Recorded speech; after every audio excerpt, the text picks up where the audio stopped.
1979.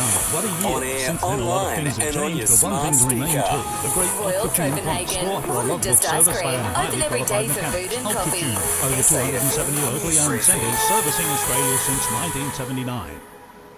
Hello, Kate Smithers with your news briefing.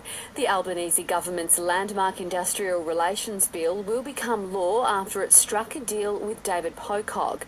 A number of changes have been made. The independent senator says it's now a better time for business, workers, and makes sure the most vulnerable are not left behind. These are the biggest industrial relations reforms in at least a decade, and I've made it very clear that this is not something that I wanted to horse trade on. I wanted to work constructively and ensure that we get the very best possible reforms when it comes to industrial relations.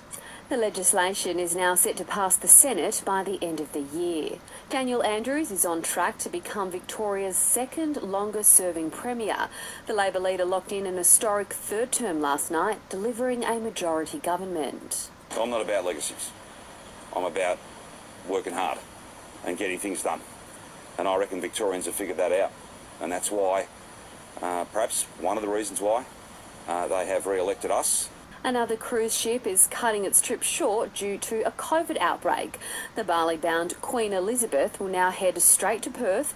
Up to 15% of passengers and crew have tested positive to COVID-19.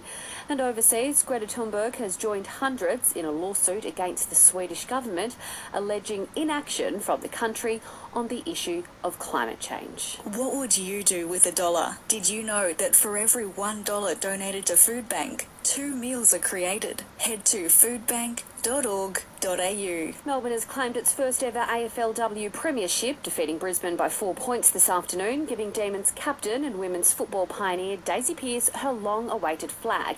Here's the final moments as heard on Triple M. And the fairy tale for Daisy Pearce is going to be a reality. Fitzsimon will kick it after the siren. It doesn't matter. The Demons get their premiership. And footage of fans celebrating Australia's winning goal against Tunisia in the World Cup at Melbourne's Fed Square has gone viral. Selling the family home. What a job. Put you first. A shower or two for the rest of your Sunday on the Limestone coast. We're dropping to 8 tonight. We'll also see a shower or two tomorrow and 17, cloudy on Tuesday. Don't forget the Listener app is the home of your local news. Join now to listen live or on demand.